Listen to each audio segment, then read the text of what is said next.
miliaran spesies, jutaan organisme, tumbuh-tumbuhan, hewan, unsur-unsur yang ada, dan makhluk hidup lainnya.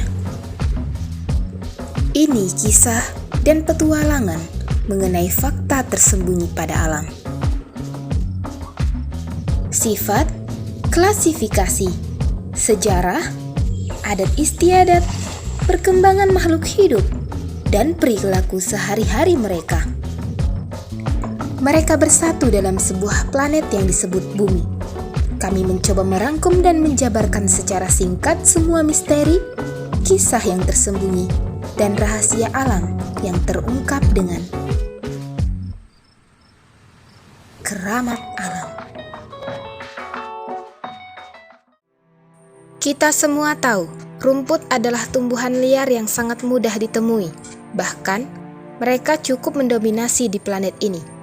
Orang-orang mungkin akan selalu membasmi mereka, tetapi semua seperti hal yang percuma. Mereka terus saja muncul dan berkembang biak sampai sulit untuk dikendalikan.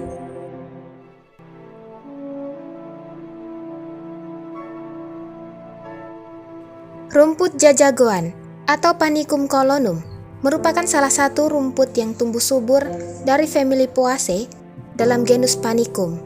Mereka merupakan gulma yang paling mudah tumbuh pada area pertanian padi, pinggiran sawah, pinggir jalan, hingga di sela tanaman padi. Mereka adalah spesies dari rerumputan yang paling banyak populasinya di Indonesia. Mengingat bahwa Indonesia adalah salah satu penghasil padi terbanyak di dunia.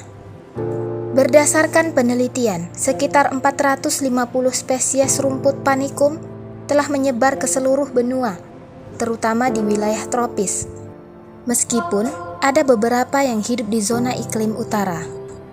Dalam sejarah yang sangat panjang, entah bagaimana caranya, tumbuhan liar ini dapat hidup dan berkembang biak dengan cepat pada musim penanaman padi hingga panen padi. Mereka pertama kali tumbuh di Indonesia sejak padi pertama kali tumbuh, setidaknya sekitar abad ke-8 hingga abad ke-9. Kita semua tahu, saat dunia berkembang, seluruh makhluk hidup di planet ini juga ikut berkembang. Rumput jajagoan atau Panicum colonum adalah nama yang telah lama diberikan oleh peneliti terhadap tumbuhan ini. Tapi beberapa waktu yang lalu, nama mereka kemudian berubah menjadi Echinocloa colonna, merujuk pada tumbuhan rumput musim panas yang tumbuh cepat pada cuaca panas namun lembab. Oleh sebab itu, beberapa peneliti beranggapan bahwa rumput ini sangat cocok dan tumbuh subur pada musim padi, dengan cuaca yang panas namun lembab di sawah yang sesekali akan turun hujan. Orang-orang percaya bahwa rumput jenis ini adalah rumput yang paling berbahaya di sawah dan sulit untuk dikendalikan. Meskipun rumput jenis ini bagus untuk pakan ternak seperti kerbau dan lembu.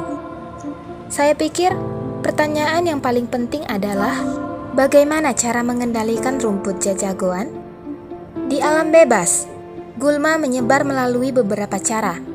Ada yang melalui benih tanaman yang terkontaminasi oleh biji gulma, melalui perantara hewan pemakan rumput, dan penyebaran biji melalui angin.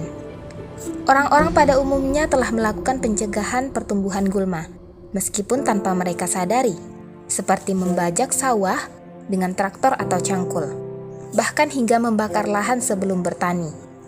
Meskipun begitu, orang-orang mungkin juga menggunakan herbisida atau pestisida untuk tujuan pengendalian hama dan gulma perusak tanaman. Akan tetapi, hal tersebut juga kurang efektif. Berdasarkan penelitian, gulma tanaman padi, khususnya rumput jajagoan, dapat dikendalikan secara alami menggunakan Azolla pinnata atau tumbuhan pakis yang hidup di air. Mereka dapat menghalangi penyebaran biji gulma dan dapat menjadi pupuk alami bagi tanaman padi. Tetapi yang mungkin menjadi perhatian kita adalah bagaimana jika gulma sudah terlanjur tumbuh. Saat gulma jajagoan sudah terlanjur tumbuh dan berkembang luas, maka satu-satunya cara adalah dengan memangkas habis mereka atau dengan penggunaan herbisida atau racun rumput. Herbisida Stop 20 Water Dispersible Granule adalah salah satu dari banyak herbisida yang dapat digunakan sebagai pengendali rumput jajagoan. Sekian Keramat Alam kali ini. Sampai jumpa pada episode lainnya.